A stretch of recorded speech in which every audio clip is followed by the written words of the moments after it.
शायद कई बार चर्चा भी होती रही। सुनना लोगों, हमारे अनेकों लोग हरियाणा, उत्तर प्रदेश, दिल्ली, अन्य राज्यों से भोले के धाम, मां गंगा के धाम सभी जाते हैं। हरिद्वार, ऋषिकेश, गंगोत्री, गौमुख तक जाने का अभी मेला भी आ रहा है। मुझे भी गौमुख और गंगोत्री, हरिद्वार जाने का भी सौभाग्य प्राप्त हुआ है। बोलिए गंगा मैया की। आइए सजनों, नरसिंह सेठ सवाल करने लगे, कहने लगे कि मैं गंगा के महत्व के बारे में जानना चाहता हूं कि क्या कारण है जो गंगा नहाने से पाप धुल जाते हैं। नरसिंह सेठ की घरवाली ये भी कहने लगी कि पिया जी, मरने के बाद भी अस्थियों को विसर्जन किया जाता है।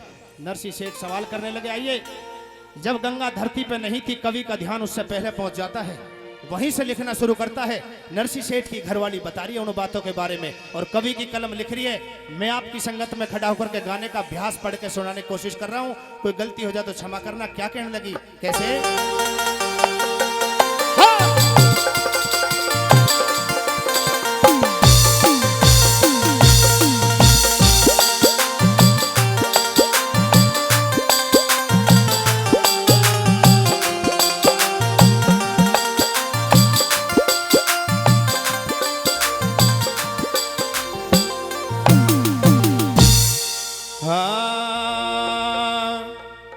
ए जी ब्रह्म रूपे भगवान चरण से, ए जी निकली गंगे मात पिया। अरे नहाने धोने जल पीने से शुद्ध हो जाता गात पिया, शुद्ध हो जाता गात पिया। अजी ब्रह्म रूपे भगवान चरण से, अरे निकली गंगे मात पिया। धोने जल पीने से तेरा शुद्ध हो जाता गात पिया, तेरा शुद्ध हो जाता गात पिया। बहुत अच्छे।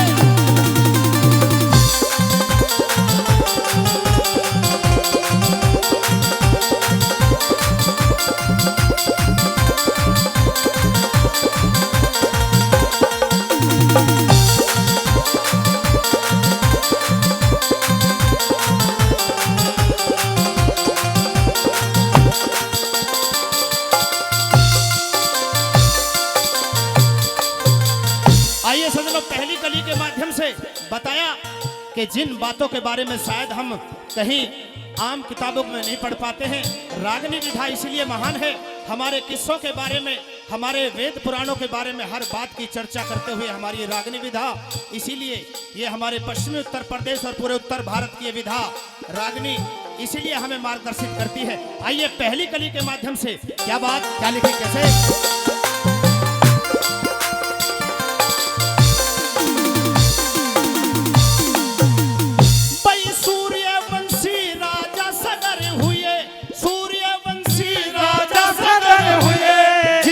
बेटे 60,000 अश्वमेध यज्ञ करा राजा ने, जिसमें जुड़ गया तेरा सब संसार, जिसमें जुड़ गया सब संसार। पई श्याम वरण घोड़ा छोड़ा, और तांबे के दिए अक्षर डार। और घोड़ा पकड़ा इंद्र ने, जा बांधा कपिल मुनि के बार, जा बांधा कपिल मुनि के बार। अरे घोड़ा बंधा देख लड़कों ने, घोड़ा बंधा देख लड़कों ने, बीमार ऋषि के लात पिया। नहाने धोने जल पीने से फिर शुद्ध हो जाता गात पिया, फिर शुद्ध हो जाता गात पिया।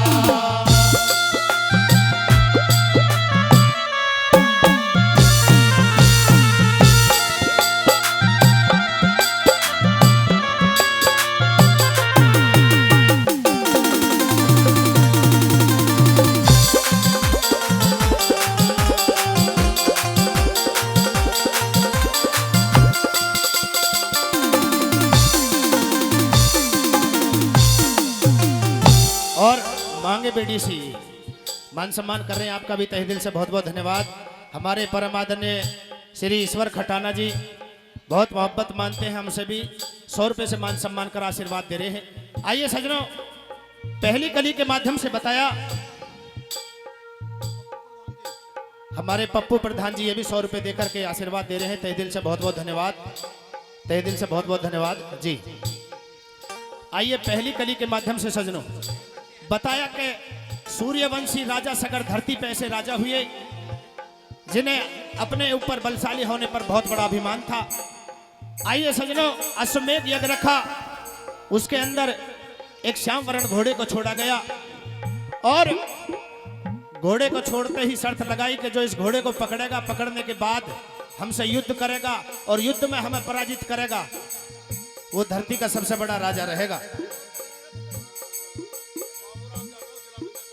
बाबूराम जाटव जी, जिला पंचायत सदस्य जी, आप मान सम्मान कर रहे हैं। सभी का तहे दिल से बहुत बहुत धन्यवाद। 200 रुपए देकर के हमारा मान सम्मान कर रहे हैं, तहे दिल से बहुत बहुत धन्यवाद।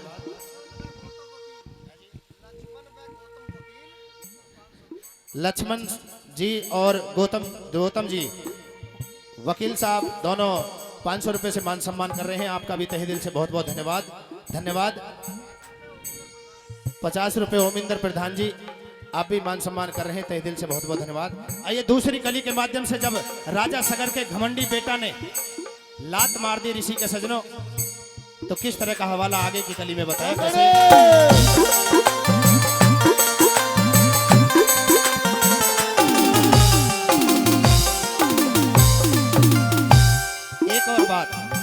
एक और बात, क्योंकि बीच में कम से कम 8-10 नाम तो हो ही गए, लेकिन मूड में वार्ता घूमती रहे ना, तो फिर जो फिलो से खराब हो जा। जो भी आप मान सम्मान कर रहे हो तो एक बार ईश्वर जी को आपको एक बार लिखवा दें। लेकिन 3 कली सुनाऊंगा, वास्तव में सुनना, बड़ी ज्ञानवर्धक रागनी है ये, कवि महोदय की लिखी हुई, बस मैं तो पढ़ के सुनाने की कोशिश कर रहा हूँ। बहुत बहुत धन्यवाद। ईश्वर जी आप नाम लिख दें लास्ट में, क्योंकि 2 रागनी गाऊंगा मैं, तो एक के बीच में सभी का नाम तहजीब से ले सकूं, तो आप लिखवा दें तो बहुत बेहतर बात रहे। आइए सजनों, पहली कली में बताया जैसे कि राजा सगर के बेटा, जब राजा सगर का घमंड तोड़ने के लिए उस घोड़े को इंद्र ने पकड़ा और घोड़ा कपिल मुनि ऋषि के आश्रम पे बांध दिया। जिस समय ऋषि अपने ध्यान मगन थे, जब घोड़ा बांधा गया तो कोई इस बात का ज्ञान नहीं रहा, किसी ने घोड़ा बांधा। जब घोड़े की ढूंढेर मची तो सजनों घोड़े को ऋषि के आश्रम पे पाया गया। जब राजा सगर के बेटे पोते ऋषि के आश्रम पे पहुंचते हैं तो घोड़ा बंधा देखते हैं। कई बार आवाज लगाई तो ऋषि ने कोई जवाब न दिया, तो राजा सगर के घमंडी बेटा ने ऋषि के लात मार दी। फिर अगली कली का हवाला किस प्रकार से बनता है, कैसे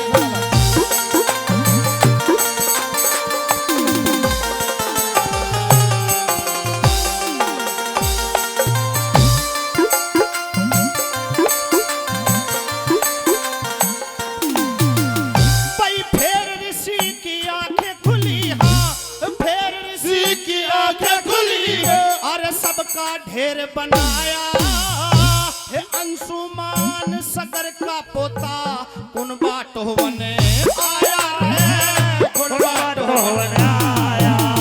फिर चाचा तौर मरे देख के जी मुक्ति को चाहया है, गंगा जी से मुक्ति मिले न्यू भेद गरुड़ ने बताया रे, भेद गरुड़ ने बताया। फिर अंशुमान तपस्वी हो गया, अंशुमान तपस्वी होगा, जब सुनी गरुड़ की बात पिया, नहाने धोने जल पीने से फिर सो हो जाता काट पिया, फिर सो हो जाता काट पिया।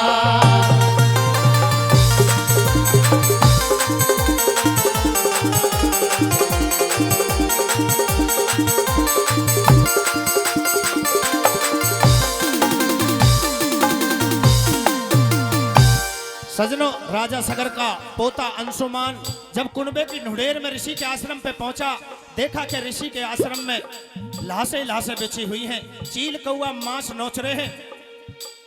मन बड़ा व्याकुल होता है, मन बड़ा व्याकुल होता है। देखता है पास बैठे बूढ़े गरुड़ ने सलाह दी कि अगर ये जो बची कुची हड्डियां अस्थियां हैं, अगर इनका विसर्जन गंगा धरती पे आ जा, उसमें हो जा, तो इन्हें मुक्ति मिल सकती है, अन्यथा इनकी आत्मा ऐसी भटकती रहेंगी। सजनों, इस बात के बारे में कवि महोदय ने अगली कली में लिखते हुए क्या बताया, कैसे क्या कारण रहे।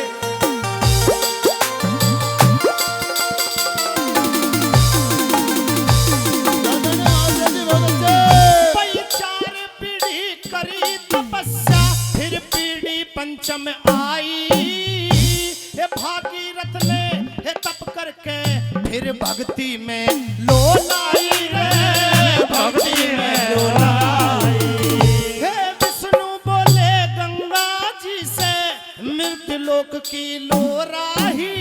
अरे गंगा बोली कौन ओट सके, अरे मृत्यु लोक में मेरी राही, मृत्यु लोक मेरी राही।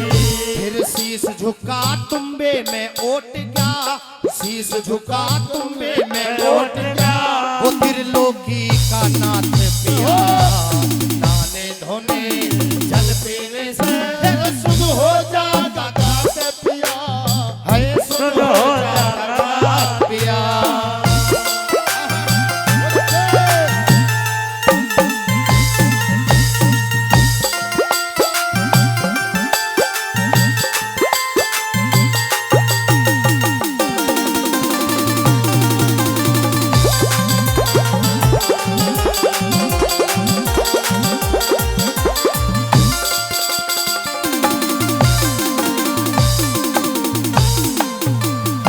सजनों, 4 पीढ़ी करी तपस्या, अंशुमान तपस्या पे बैठा।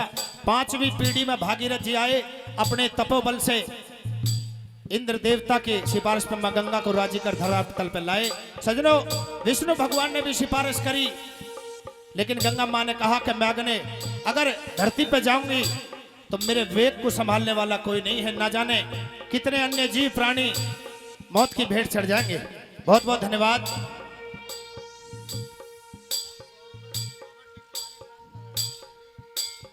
टिक्की वाले बाबा तलहटा गांव की तरफ से आप 100 रुपए दे रहे हैं, बहुत बहुत धन्यवाद। आइए सजनों, इस रागनी में कवि महोदय ने सारी बात का तोड़ निचोड़ करते हुए गंगा माँ जब आने के लिए राजी हो जाती हैं तो भोले शंकर ने अपनी जटाओं में धरती माँ की इस धारा के वेग को कम कर धरती पे उतारा। और जब राजा सगर के बेटे की अस्थियों का विसर्जन गंगा जी में हुआ, यही कारण रहे और आज हमारे मरणोपरांत जो हमारे अस्थियों को विसर्जित किया जाता है, ये उसी समय की परंपरा चलती हुई आ रही है। जिस कवि ने रागनी लिखी अपने बारे में और अपने गुरु धाम के बारे में बताते हुए, क्या लिखा 4थी कली में?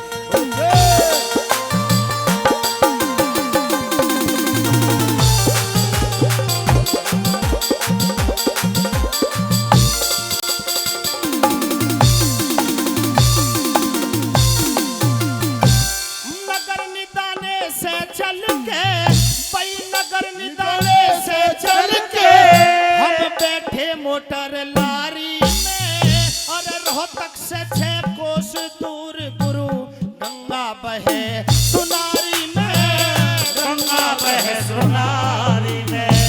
7 कोस पर भवन मात का, 7 कोस पर भवन मात का। और खिदमत रहे तुम्हारी में, और दिल्ली तक मोटर गाड़ी, अरे आगे रेल सवारी में, सवारी में। मैं तो गढ़ गंगा के रहो,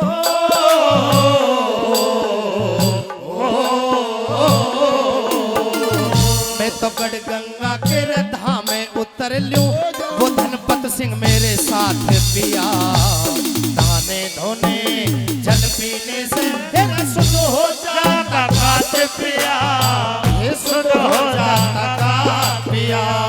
और ब्रह्म रूप भगवान चरण से फिर निकली गंगे मान पिया, और नाने धोने जल पीने से शुद्ध हो जाता काट पिया।